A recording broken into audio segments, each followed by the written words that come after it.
জয়পুরহাট ৫ বিবি আয়মা রসুলপুর ইউনিয়নের শালপাড়া সিদ্দিকিয়া দ্বিমুখী দাখিল মাদ্রাসায় নিয়োগ পরীক্ষা অনুষ্ঠিত হয়েছে। বিস্তারিত দেখুন জয়পুরহাট থেকে আব্দুল কায়েমের প্রতিবেদনে।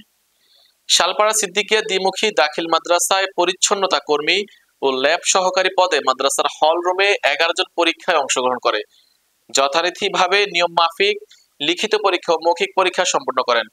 কিন্তু মাদ্রাসা কর্তৃপক্ষ ও নিয়োগ কমিটি ফলাফল ঘোষণা করতে কালক্ষেপণ করেন এবং এতে ক্ষিপ্ত হয়ে পরীক্ষার্থী ও অভিভাবকগণ আন্দোলন করতে থাকেন।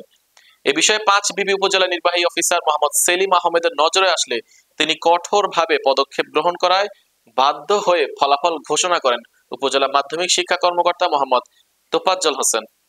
উক্ত পরীক্ষায় ল্যাব সহকারী পদে প্রথম স্থান অর্জন করায় মেধার ভিত্তিতে বিনা পয়সায় উম্মে হুমায়রাকে নিয়োগ প্রদান করায় সুপারিশ করেন নিয়োগ কমিটির সদস্যরা। পরীক্ষার্থীর অভিভাবক হারুনুর রশিদ লিটন ও পরীক্ষার্থী উম্মে হুমায়রা বলেন, নির্বাহী কর্মকর্তার পদক্ষেপে বিনা পয়সায় আমি চাকরি পেলাম। এই জন্য মাদ্রাসার কমিটি বৃন্দ ও নিয়োগ কমিটিকে আন্তরিক ধন্যবাদ ও মোবারকবাদ জানাচ্ছি। রেজাল্ট পেশ করব। আলহামদুলিল্লাহ। প্রথম পরিচ্ছন্নতা কর্মী পদে মোট 4 জন প্রার্থী ছিল। 3 জন উপস্থিত ছিল। 3 জনের মধ্যে বাইজুল গোস্তামি প্রথম হয়েছে। ওকে আমরা নির্বাচিত করছি এবং আমরা কমিটিকে নিয়োগ দেওয়ার জন্য সুপারিশ করলাম। আলহামদুলিল্লাহ।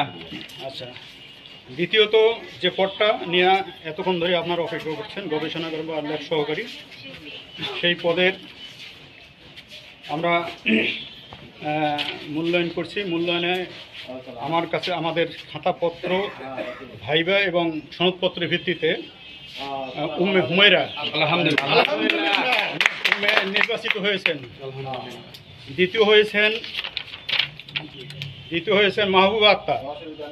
উম্মে হুমায়রা মোট 34, মাহবুবা আক্তার হলো 30। আর তৃতীয় হয়েছেন সাদিয়া জান্নাত।